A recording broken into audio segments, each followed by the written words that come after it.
Welcome back to Fitness or Fiction. Today we are discussing vacations. And working out on your vacations. And dieting on your vacations. Because if you're not working out on your vacation, you're a loser. Well, and you got to hold your diet together and record everything, right? Yeah, you have to count all your macros, hit your calories, otherwise you lose. So it is the time of year where people go on vacation, and it's one of the questions that I have my clients ask me often, what do I do on vacation? And my answer is you go on vacation and enjoy your darn self.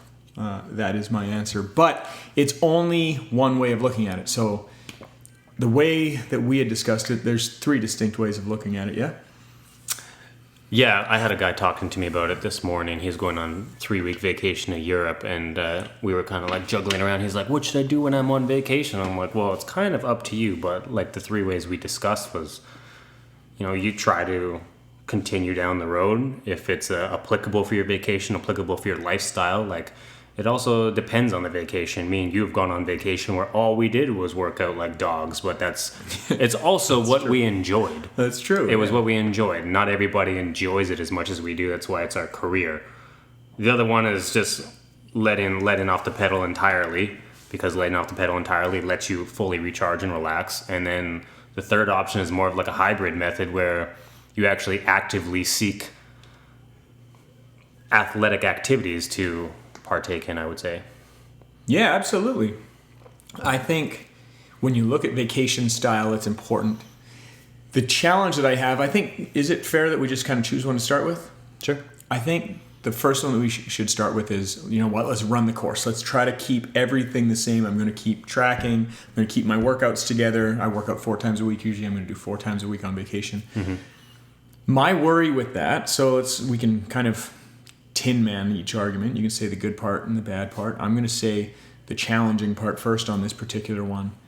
I think that it's easy to say the good part is that you move forward with your health and fitness goals without a hiccup. Yeah. Right? And that's the good part of it, and that's good. The challenge for me with that is that I don't want to pathologize diet and exercise.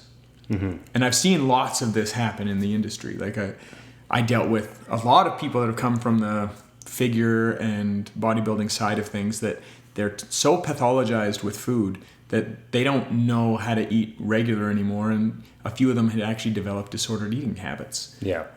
So that I think is worth giving a little bit of voice to. For me, with my style, I don't believe when you go on vacation that you have to keep everything up 100%. Mm-hmm. Now, if you want to, and it's good for your mental health, and you find it a positive thing that adds to your vacation, there's nothing wrong with doing a workout. Visit a new gym, give it a go, whatever. It should add to your vacation, though. Yeah. I think that's a good statement.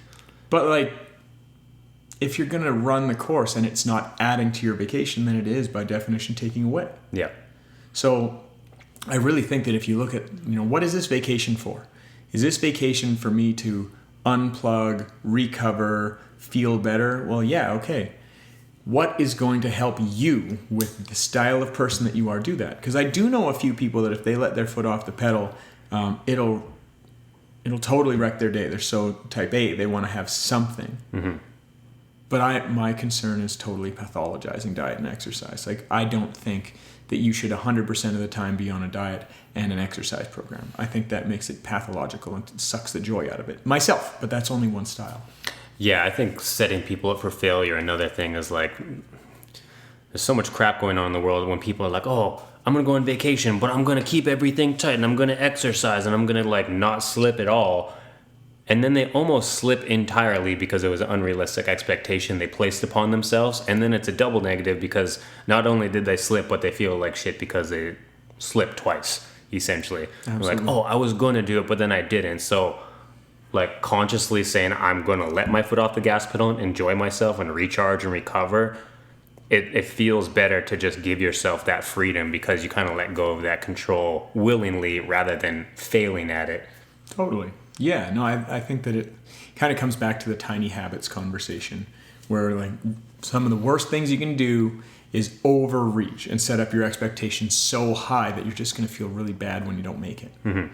So I think setting up reasonable targets and a reasonable mindset towards it when you're on vacation is key. which kind of brings us into that second realm of things. Like, okay, if I'm going to try to 100% hold it together, the other end of that argument would be I'm going to just 100% not worry about it. I actually see a lot of positives in that. I really do. Yeah. Like I talked to Ilya Ilin in LA a few years ago, and he was taking a full rest before he got back to Olympic lifting.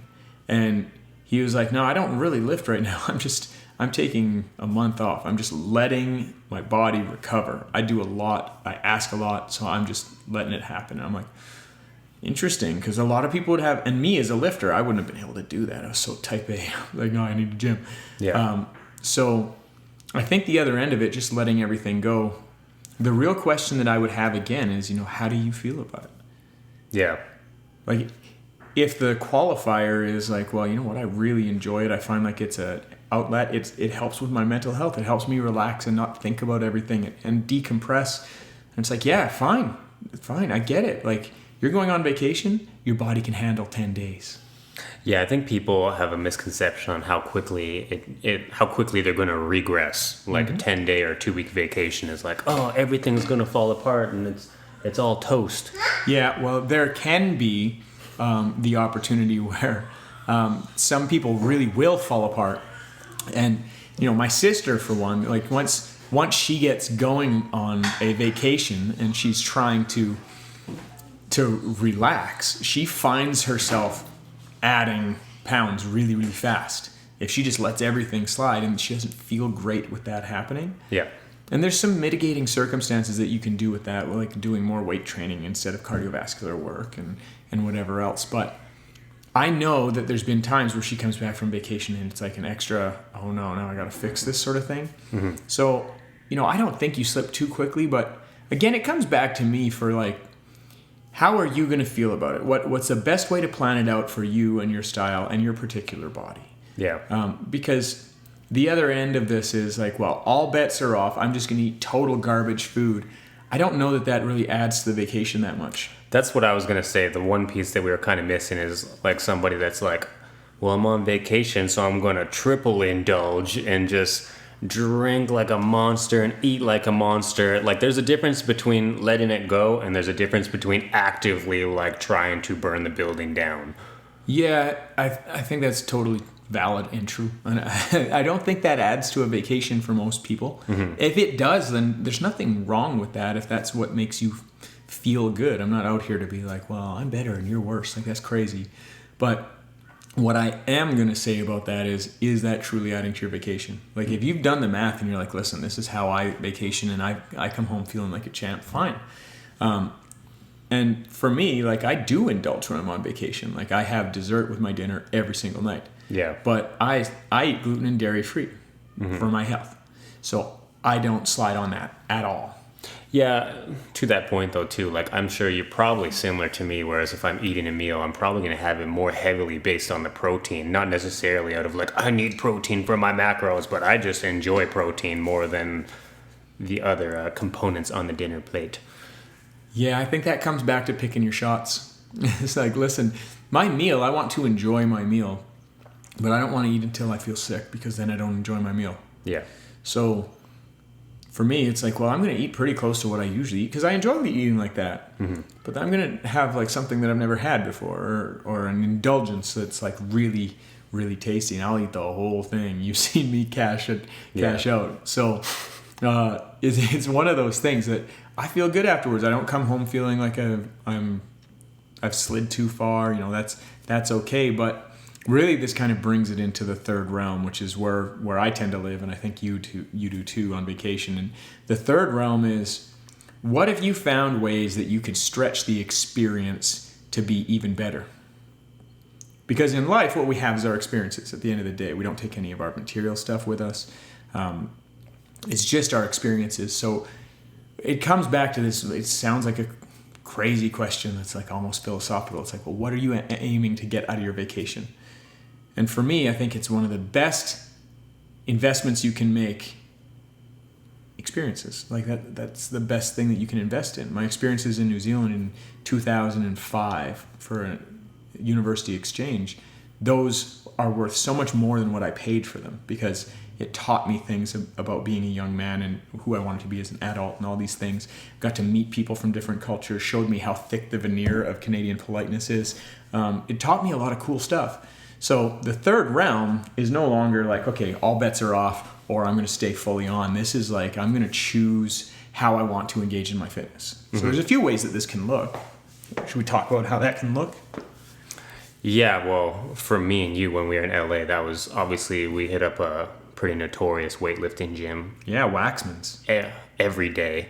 Every day. We hit up the beach for like the calisthenic workouts. Santa Monica Pier. Yep. I don't think we did it, but I'm sure we would have if we had more time. We probably would have done some kind of like surfing activities, hiking activities, more physical activities where we're just expressing it. Obviously, those are experiences that we enjoy. I think a lot of people enjoy the experience of different foods and cultured foods, but I think we're looking for more of a balanced approach of like enjoy good food, enjoy good drinks and social activities, but like squeeze in some active experiences in there that aren't going to feel like exercise, like rigid, I have to stick to my program, but like things that are more playful that are going to keep you moving. Yeah, I would call that celebration.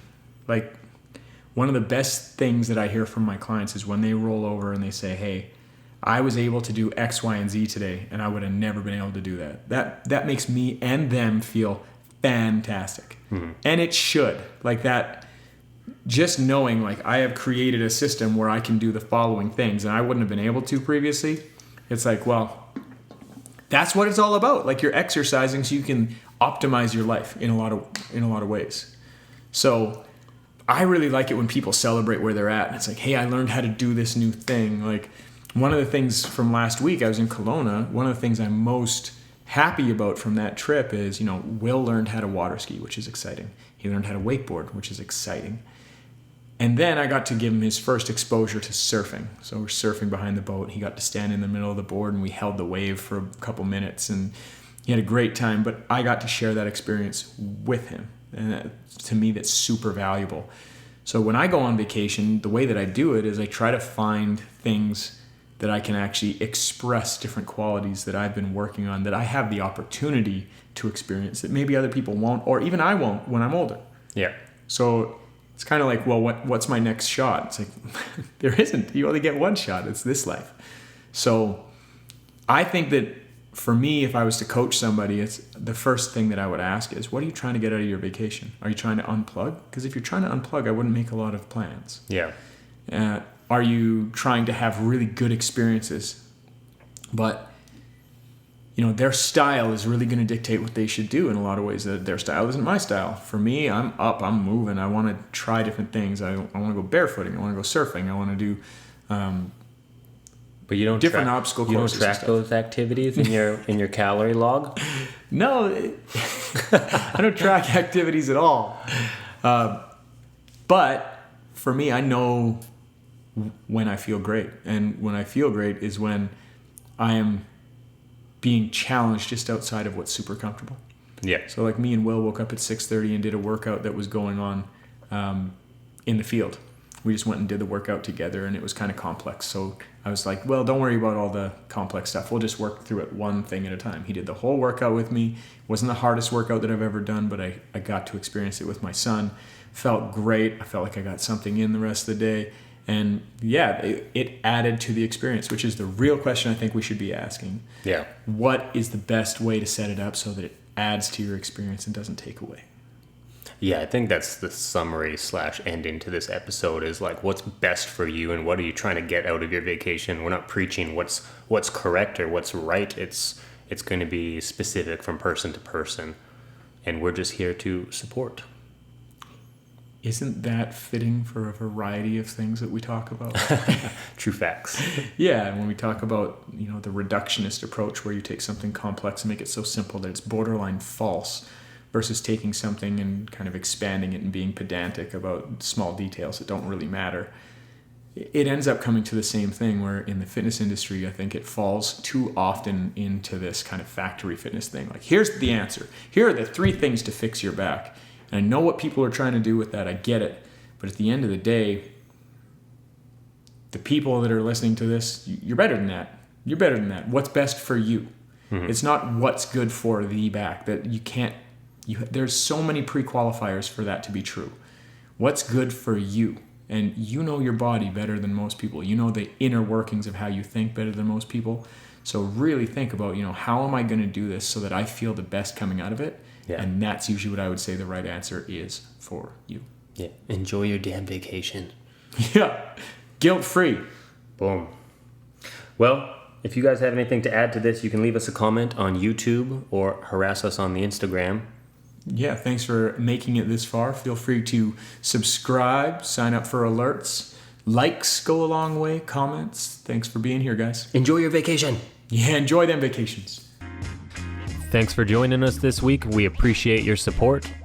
If you enjoyed this episode, we'd love it if you would subscribe, follow, and throw us a like on YouTube, Spotify, or Apple Podcasts.